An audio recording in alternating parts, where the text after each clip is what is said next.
Barakata Yahweh, Barakata Yahweh Shai, Bahasham, Barakah Kodash, Barakatum. First and foremost, I want to give all praises, glory, and infinite honors to Yahweh, Bahasham, Yahweh Shai. Double honors to the apostles and elders, a great millstone who ruled and teach well. And peace and salutations to you sincere Akim out there, pushing this word in truth and sincerity to the four corners of the globe. May you brothers endure until the end. This is the Brother Baraya with another video, and in this video, I'll be profiling this clip from RT America's YouTube channel titled, Iraqi PM Expected to Demand U.S. Troop Withdrawal. And while you may see U.S. military personnel get shifted around here and there, don't get your hopes up of the U.S. military completely leaving the Middle East. It won't happen. It's biblical prophecy for the United States military to be in that Middle Eastern region for the upcoming battle in the Valley of Jehoshaphat, the War of Armageddon, that third woe, or World War III, in Revelation chapter 9, verse 12. This is Joel chapter 2, verse 20. But I will remove far off from you the Northern Army, the North American Army, the United States military, all branches, the Army, the Navy, the Marines, the Air Force, etc., etc., and will drive him into a land barren and desolate, the Middle East, more specifically Saudi Arabia, which is going to be the main staging ground for this upcoming battle in the Valley of Jehoshaphat, with his face toward the East Sea. And when we go to a map of the Middle East, you have Saudi Arabia right here, which the U.S. has military assets in. And to the east, what do you have? The Persian Gulf. And above the Persian Gulf, Iran, the main target of the U.S. and Israeli military in the Middle East. And to the northeast, you've got Iraq and the Euphrates and Tigris River, which the U.S. also has military personnel in. And then you've got Syria over here, another country where the U.S. has military assets in. And his hinder part, or behind him, toward the utmost sea. Speaking of the Red Sea, and next to the Red Sea, you have Sudan. And I did a lesson the other day talking about how the U.S. and Russia are courting relationships with Sudan. And I showed a video in that lesson, and in that video, it was saying that Sudan would be an ideal place for the U.S. to have military assets because it would more easily allow them to pivot to the Middle East to protect their allies and fight against their enemies in future conflicts. And his stink shall come up, and his ill savor shall come up, because he had done great things. There's going to be a great slaughter of the U.S. military in that Middle Eastern region when this battle in the Valley of Jehoshaphat kicks off. If you're a U.S. soldier out there that finds yourself in the Middle East during the War of Armageddon, you better come to terms with the fact that that's going to be your final resting place. Now let's get back to that RT clip. You know, there's no place that would more feel the brunt of a China-Iran alliance than Iraq. And think about that. The United States has now been in Iraq since 1990. That is 31 years. 31 years in a country. And experts warn, even back then, I know because I interviewed some of these experts before we went in, that our invasion would eventually result in an alliance between Iraq and Iran. Their words, we're essentially going to be handing Iraq to Iran. Well, maybe happening. And little did we know back then that it might also involve China when it happened. Here is RT Middle East correspondent Paula Sleer with the latest on the attacks in Iraq. 7 rockets have targeted an Iraqi Air Force base north of Baghdad, where American forces were stationed. Now, it happened on Monday, and it is just the latest in a string of similar attacks that Washington blames on Iran.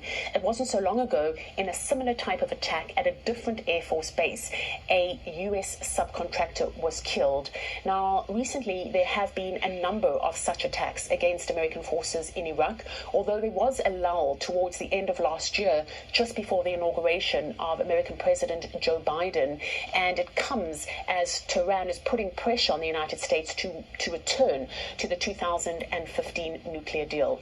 In the last few days, there have been urgent meetings held in Beirut, in Baghdad, and Tehran after an announcement by these groups that they would not stop targeting American forces in Iraq until the Iraqi Prime Minister formally requested from the United States that the United States withdraw its entire forces from Iraq. And they want to see that withdrawal completed within the next 12 months. It is expected that the Iraqi Prime Minister will make that request. But until he does, we're likely to see this kind of violence surfacing repeatedly. On the 1st of March, we did hear from these groups that they were ending the unofficial armistice that they had put in place against American troops in Iraq since about October last year. Now, there's been no formal response from the American coalition as of yet. The embattled Iraqi government is struggling to put a lid on the activities of these paramilitary groups, and tensions remain high ever since the former American administration under Donald Trump blamed Iran for carrying out such attacks against American forces in Iraq. I'm Paula Sleer for News with Rick Sanchez. And again, while you may see U.S. military personnel get shifted around here and there, they're not leaving. It's biblical prophecy for the U.S. to be in that Middle Eastern region, as we read in Joel chapter 2, verse 20, for the upcoming battle in the Valley of Jehoshaphat. This is Joel chapter 3, verse 9.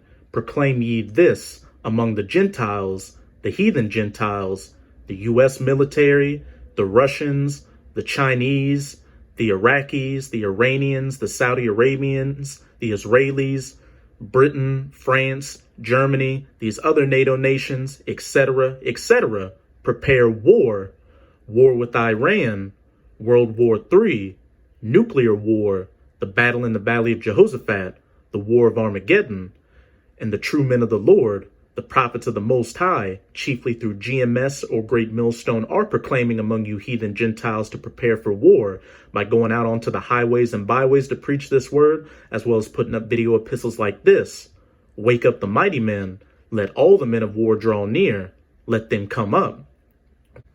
Beat your plowshares into swords and your pruning hooks into spears. Let the weak say, I am strong. And we're seeing the weak say they're strong with Iran. Last year, when the U.S. assassinated Qasem Soleimani, what did you see? A limited retaliatory missile strike by Iran on U.S. targets in Iraq. And just recently on Iranian TV, the Iranian military unveiled a new underground missile city or base filled to the brim with cruise and ballistic missiles, which was more or less a veiled threat to the U.S. and Israel, that if they attack them, they've got the measures to retaliate against those attacks. And then besides all that, you just constantly got Iran talking shit to the U.S. and Israel, saying that if you come against us, expect something back in return. And Iran knows that when the U.S. and Israel go to war against them, which will happen, that Russia and China are going to come in on their side. And also you're seeing Iraq be a little strong to the U.S. with them constantly pressuring the U.S. to take their military personnel out of their country. Verse 11, assemble yourselves and come, all ye heathen, and gather yourselves together round about. Thither cause thy mighty ones to come down, O Yahweh. And those mighty ones are the death angels of the Most High, holding back this destruction, waiting to get the go-ahead to release it. And while you've got skirmishes going on here and there, the main fireworks won't start, and that destruction won't be truly released until the mark of the beast, which is the RFID/NFC microchip implant, is mandatorily implemented. And with each passing day, we're getting closer and closer to that mandatory implementation. Let the heathen be wakened and come up to the Valley of Jehoshaphat. And Jehoshaphat is Yahweh Shaphat in the Hebrew, which means Yahweh's judgment. For there will I sit to judge all the heathen round about. Put ye in the sickle, for the harvest is ripe. Come get you down, for the press is full. The fats overflow, for their wickedness is great. Multitudes, multitudes in the valley of decision. For the day of Yahweh is near in the valley of decision. And that day is very near. And the reason the Most High is going to judge you heathens in the Valley of Jehoshaphat is because you've afflicted the apple of his eye, the true children of Israel, who are the so-called Negroes, Latinos, and Native Americans, and as well as the Israelite foreigners who look like heathen nations right now.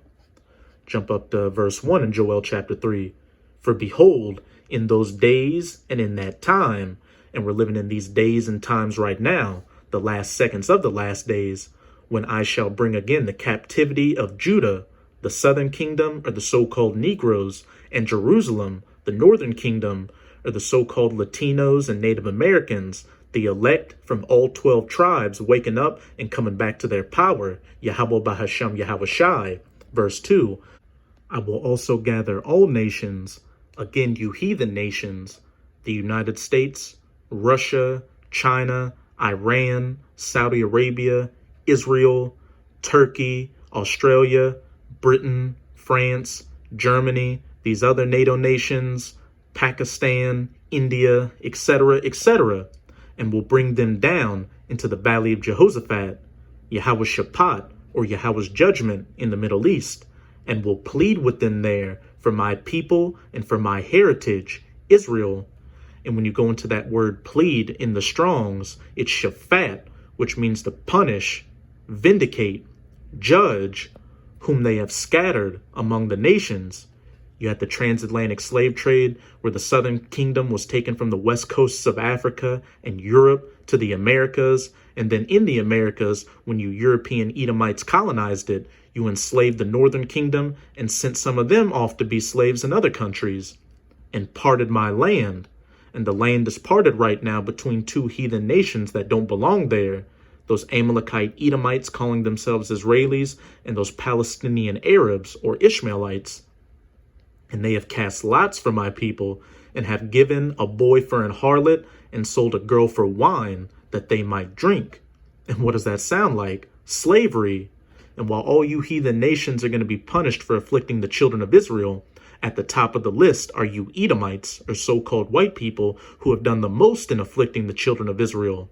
Not just in the past with slavery, Reconstruction, Jim Crow, Rosewood, and Black Wall Street, but all the way up until today with the war on drugs, the prison industrial complex, Planned Parenthood, putting poisonous food and water in our communities for our people to eat and drink.